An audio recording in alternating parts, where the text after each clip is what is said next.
Hey guys, so what are we doing today?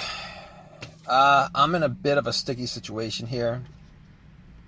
I'm at Sears right now. Yes, Sears. Finished my shopping. Was in Sears for maybe 45 minutes to an hour. Finished my shopping. Ready to go home. Walked into my car and try to turn it on, and guess what? Nothing at all. But all the lights work. I mean, everything on the lights on the dash work. The radio works, the blow motor works, everything works. But I'm trying to turn this car on, and it's not cranking over. And I've tried it 15 times.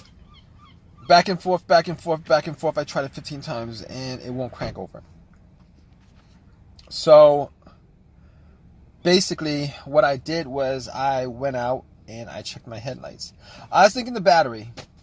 I don't know why I'm thinking the battery, but, I've only been out of the car for like an hour and a half. Well, I'd say about an hour. And I didn't leave the lights on because it's 4 o'clock in the afternoon. I didn't leave the lights on at all. I didn't leave anything on. I'm pretty sure it's not the battery. In fact, I know it's not the battery at this point. But let me just give you some backstory on this. I had this situation a couple of times during the last 6 months where I couldn't get the car to start, but I played around the terminals to the battery. I kind of wiggled it a little bit, got it to start. I actually did that about 15 minutes ago. Didn't do anything. So that's not the cause of it. About a month ago, I did have this situation where I was right in the morning. I was ready to go to work. I got into my car and it wouldn't crank. So I did it about 3 to 5 times, pressing the gas. 3 to 5 times I did it, and eventually it did crank up and it did start. This time around, I did it 15 times and nothing. All right, nothing happened. So I was able to get somebody to help me out with a jump. This car right next to me, nice guy, parked right next to me and put some cables on it. Nothing. Same thing. All the lights work. Everything else works in the car. Like all the internal electronics work in the car, but nothing else. It won't crank, and it's not the battery. Obviously, it's not the battery because I did try to jump it, and got the battery about a year ago. I don't think the battery has any issues. Because if once you put cables to it, it should work. But that didn't work. So it's not the alternator. I mean, I'm just troubleshooting at this point. It's not the alternator because the car would have to be running. It would have to be running, and then die out and then not start for that to be the alternator. And then you put cables on it, and then after you put cables on it, take it off. The car would die afterwards. So I've been through these kind of situations before. So I've had an alternator die on me while I was driving, and couldn't get the car to start. It wouldn't crank, but once you put cables to it from another car, or from an auxiliary battery or whatever, it will crank up and start. But once you take that power off, cables off, the car will die. I mean, most of the time, alternate issues happens when you're driving on the road, but that wasn't the situation. All right, this car was completely off when I got in here. So basically, what I'm left with is either some kind of electronic issue or maybe the starter that's causing it not to work. So, but I mean, it could be a fuse. Could be a fuse. It could be the relay, but I don't think it's the relay. Reason why I don't think it's the relay is the reason why I don't think is the relay is because I do hear a click. I mean, I hear a couple clicks actually. I've heard the car click. Couple clicks. I've heard the car click. Every time I try to start it, the car will click. It'll click. It'll click. It's like a click. So it'll click. So that means that there is power going to. There's power going to the solenoid. There's power going to the motor, but the motor is just not running. It's just not turning. The motor's not running. The motor's not turning. It does click, so there's power going there. Okay, it's not the relay, because if it was a relay, I wouldn't hear anything. It'd be just absolutely dead when I try to turn it on. So that's not the cause of it, and I don't think it's the fuse. I've had situations where fuses were blown, and it had issues. I had issues starting the car because of it.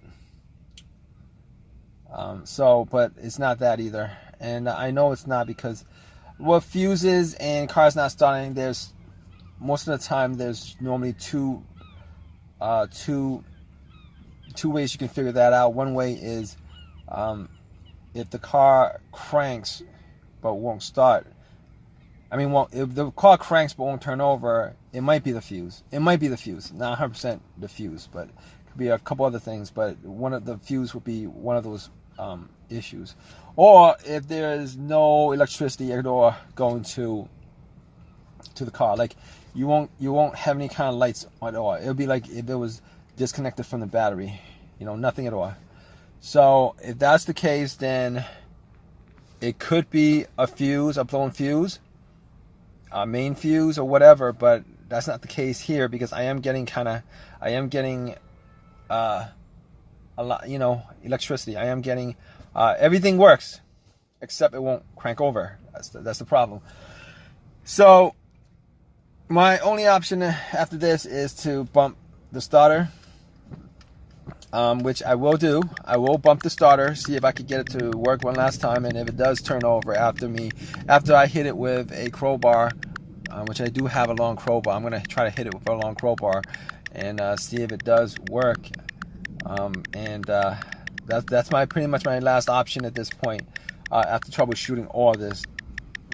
Now I will say that my starter on this car, I changed it out maybe like a year and a half ago. So I changed the starter out a year and a half ago, I am right now really disappointed that I didn't get an OEM starter. I bought a rebuild starter for warranty on it. I don't know how long that warranty is, maybe like 1 year, lifetime. I don't know. I think it's a 1 year warranty or whatever it is.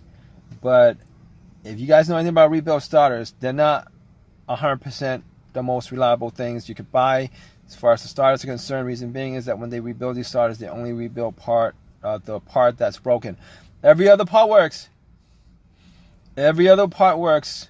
I mean, no, not every other part. What am I talking about? Every other thing on the starter has the same mileage as when it was taken out of the car. So let's just say if the car had 150,000 miles on it, they'll replace the part in the starter that broke, but they won't replace everything, the whole entire thing. Because then I think at that point it would be like brand new if they replaced everything. They won't even replace all the major parts. Unfortunately, what they'll replace is one single part of the starter that's broken, and everything else they'll clean up. I don't know. It's an amazing process. I haven't looked into it, but the fact that they could get a starter you hand into them, like looking like a piece of rusted junk, and then cleaning it up to the point where it looks like it's brand new. But regardless, they don't change out all the parts in there. So, and that's the case probably here. But I'm gonna go out. I'm gonna try to bump it. I'll keep you guys updated. All right, guys. So I was able to get it to crank up one time, yesterday. I was able to get the car to crank up after I bumped it a couple of times and try to start a couple of times. On the fifth try, it did crank up, and I was able to get it home. But once I turned off the car and tried to turn it on again, it wouldn't start. I would have the same symptoms after that. Though it was the starter, definitely the starter that was causing the issues. It's definitely the starter that was causing the issues on it, and so I did change the starter, and I did buy a used starter on eBay. I ordered it. I actually bought it. I went to a junkyard that very same day, got it, and I'm pretty sure that starter had, like, you know, it's a used starter. It's an OEM starter. I wasn't gonna get like a rebuilt starter again, knowing what I know about rebuilt starters. So I put that in. Hopefully there was like $40 or whatever, and hopefully it'll last me a lot longer than this rebuilt starter has. So I mean, that's I've had experiences with rebuilt alternator starters. They go out. After I put them, installed them, they go out. I've had an alternator that I went out like about a year and a half after I put it in. It's not supposed to do that. It's supposed to last maybe like 150,000 miles, 125, 150 before it goes out. So it wasn't the worst situation, but I really wish that situation didn't happen, because I lost so much time. Hours and hours. Well, I did lose 30 minutes yesterday, about 30, 40. I lost an hour yesterday, and then today I lost maybe like 2 hours putting it in. But hey, but it is what it is. Stuff happens. Back on the road again. But so if you guys have any questions, you know, comments or whatever, feel free to leave your comment in the comment section. Please give me a thumbs up. Please subscribe. All that good stuff. All right, guys, take care.